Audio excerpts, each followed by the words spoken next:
Hello and welcome to episode 6 of All Things Quantum Touch with Renee Morris and Shelly Liedtke. On today's episode of our regular visits with Quantum Touch, we'll draw a mystery question from Richard Gordon's book, Quantum Touch, The Power to Heal.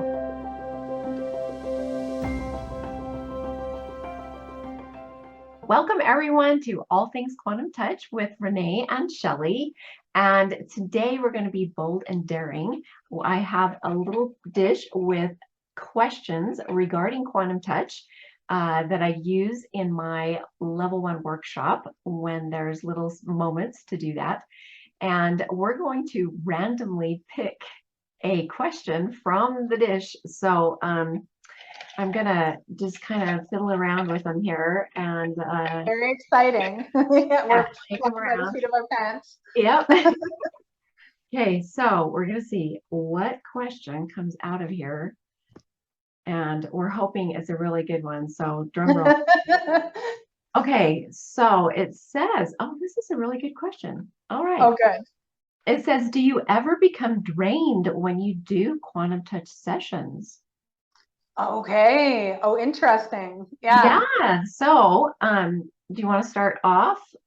I would love to start off. Yeah.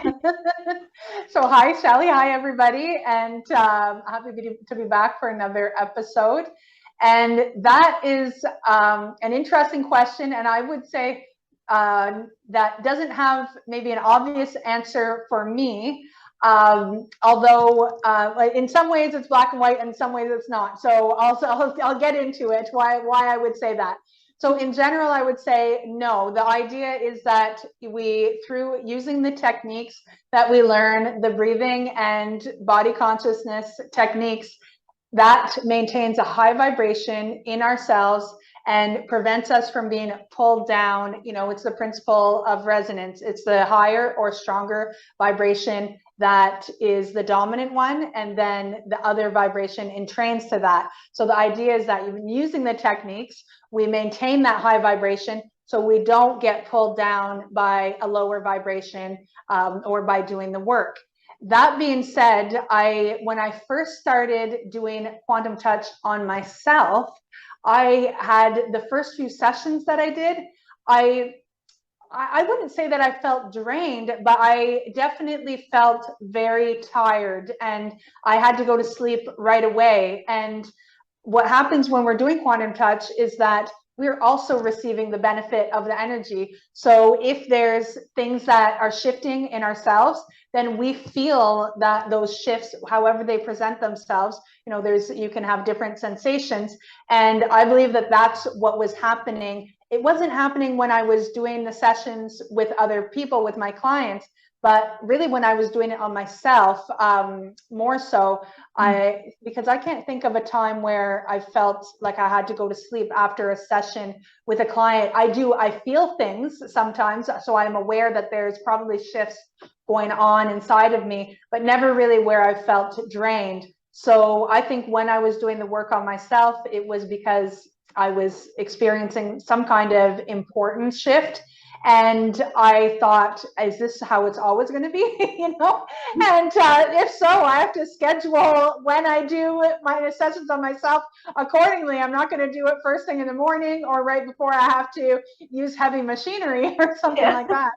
So, but it didn't last that long. And now occasionally I'll still get that kind of sleepy feeling where I want to lay down, and it's not even really drained. I would say it's just like extreme relaxation. It puts me in a very zen state where I just want to kind of lay down, enjoy, and fall asleep if that's what my body wants to do.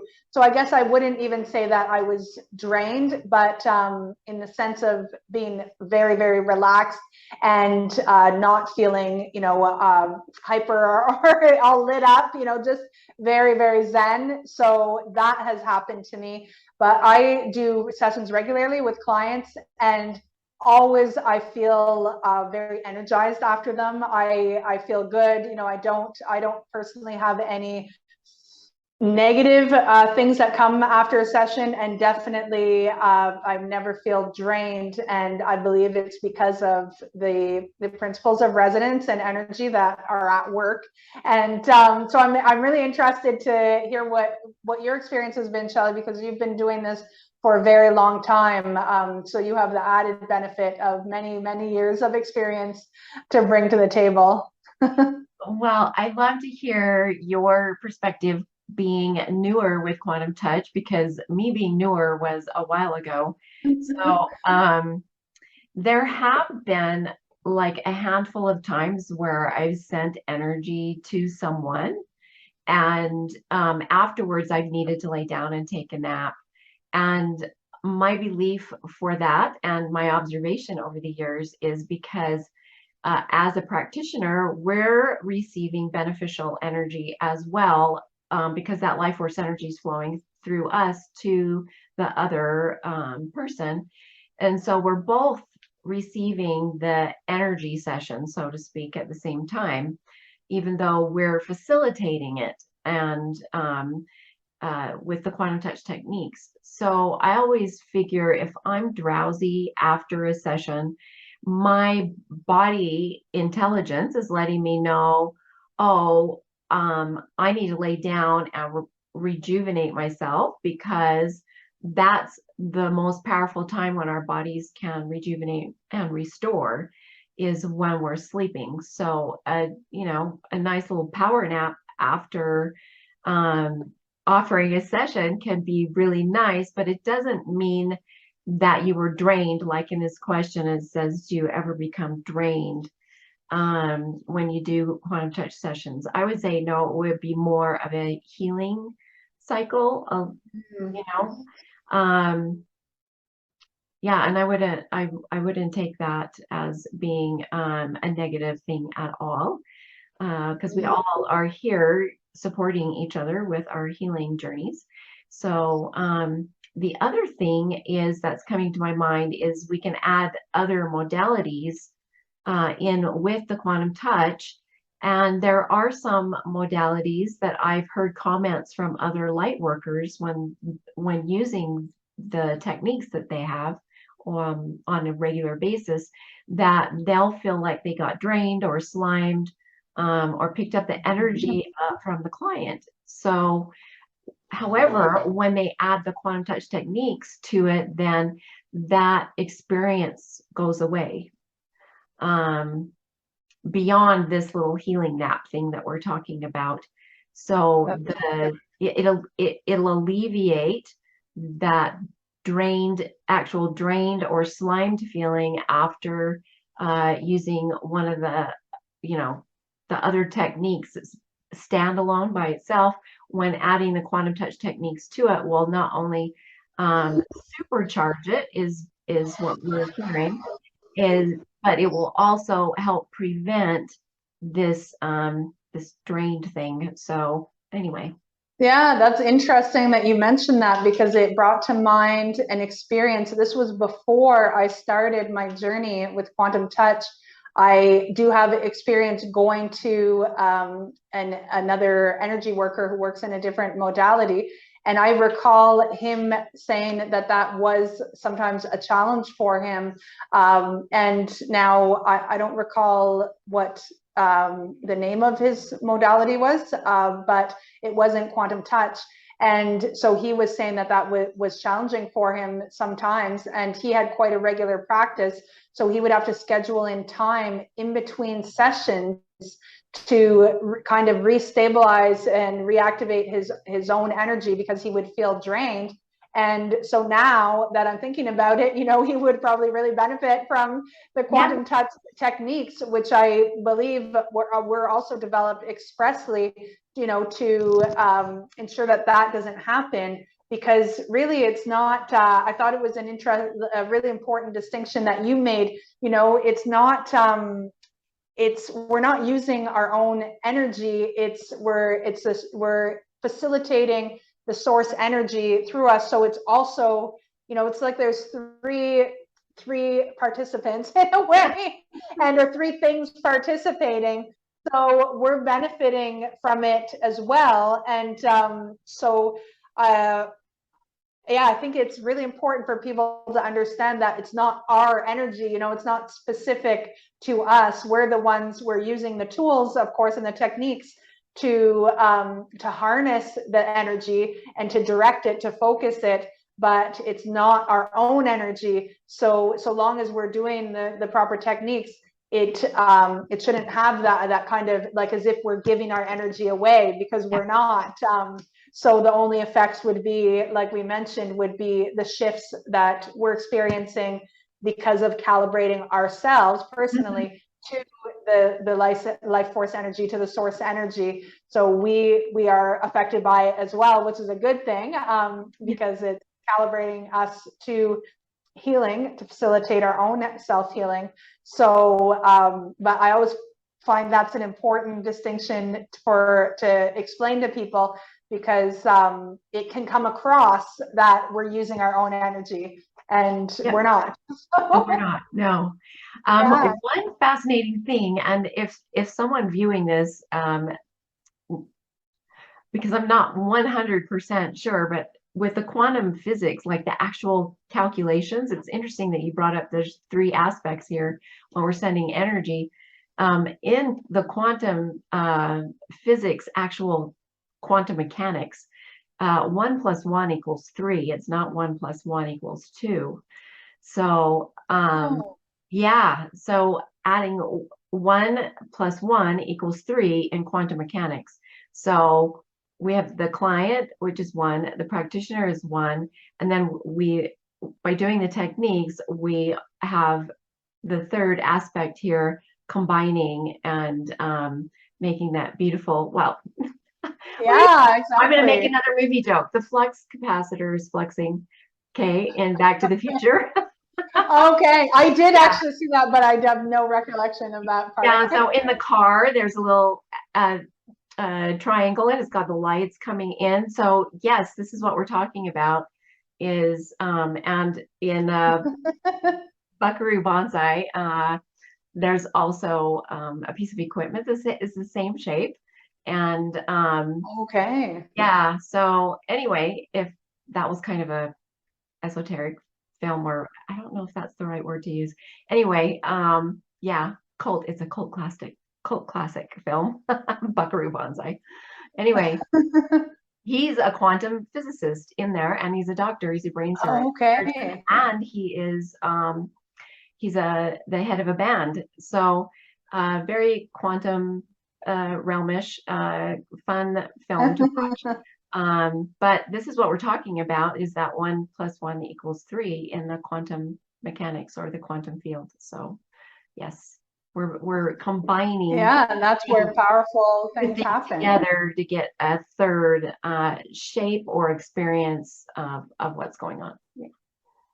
To get something greater than the sum of its parts is the idea. So right, you know, when you put things together and you end up with a result that's greater than just the individual components, it's kind of magical in a sense. Right. You know, wow, there's something going on. Another easier example is we have a man and we have a woman, and they meet and they get married. So this is 1 + 1 = 3, because now they have a baby. Oh yeah, yeah, exactly. That's a great example. And I was going to say something like, you know, ingredients for a recipe, and then alone you know, you just have a bunch of piles of ingredients on the counter. But then when you put them together, there's some kind of alchemy that happens that makes it into a delicious, well, hopefully, maybe not if I'm cooking, but hopefully a delicious result. But your example is much more beautiful. But there's definitely, something going on, you know, when we're doing this process, and it's not just us as an individual doing something to another person. It's not like that, you know, as we've discussed. It's we're not even doing something to the other person. It's you know, we can't heal somebody else. It's we're helping to facilitate we're acting as facilitators or as a, you know, a type of channel for the high vibrational life force energy that will then create the environment that stimulates that person's natural capacity for self-healing. So it's a really, you know, it's a concept that I never get tired of thinking about. It's so beautiful, and it seems perfect, and you know, I feel like it's very empowering as well, because anybody can do it, you know, and it's also easy to do. You know, quantum touch is, anybody can learn it. It's easy to do the techniques, and so it's very accessible. So it's not like it requires this secret hidden knowledge that I have and then I'm doing it to the client. It's not like that. You know, people can learn very easily, and anybody is qualified. If you think and if you breathe, then you can do the work. You can learn how to do the techniques, the specific techniques for quantum touch. So, which I think is wonderful. And like I think you said last week, that you consider it a life skill, and I completely agree. Should be something that's learned by everybody at a young age, because it's so powerful, and it is natural in a way, even though we've been disconnected from those aspects of ourselves. But it's something that I think that it's getting more and more popular. People are interested in it, and they resonate inherently with it. I agree. And also talking about children, if children learn this early on, if they're mindfully aware of these energies and they're using them, like if they fall down on their bike or they stub their toe, or, you know, when their friends gets a finger shut in the door or whatever, and they can help, then it's powerful, but it's also empowering for them to have the skill to know that they can start taking care of themselves with some of these things until they can get a bigger person to come and help them if need be, and empower them to start taking care of themselves, as they will when they become adults and move out into the world. So yeah, exactly. Yeah, it's so empowering. Yeah, my daughter was 9 when we took our first quantum touch class together. So oh, that's so wonderful. yeah. So, you know, it's very nice. Very, very nice. Anyway. Yeah. So I think that we've answered that question, and the resounding answer is that no, that it's quantum touch when you're as a practitioner, it's not draining. It can have certain kind of effects in terms of when the practitioner is also benefiting from the energy and shifting it, but it's not like you're being drained by the process of providing the energy to somebody else, not in that sense. Yeah. So I think we covered it, Shelly. Awesome. Great. All right. Okay. So we want to thank everyone for watching All Things Quantum Touch. And we look forward to connecting with you next time. And if this turned out really well with just drawing a random question in the moment, yeah, continue to doing that. Yeah, I like that. And of course, if anybody has any questions that they'd like to hear us talk about quantum touch, or all things connected to quantum touch, then feel free to post them in the comments below. I think that we would absolutely love that. I would be so excited to have somebody put a question in the comments. Great. Yep. Thank you so much. Thanks, everybody. Thank you. Yep. Bye. See you next time. Thanks for watching this episode of All Things Quantum Touch. If you'd like to get in touch with us, you can reach us via the links in the description below. We invite you to join us next time when we visit about another mysterious question regarding all things quantum touch.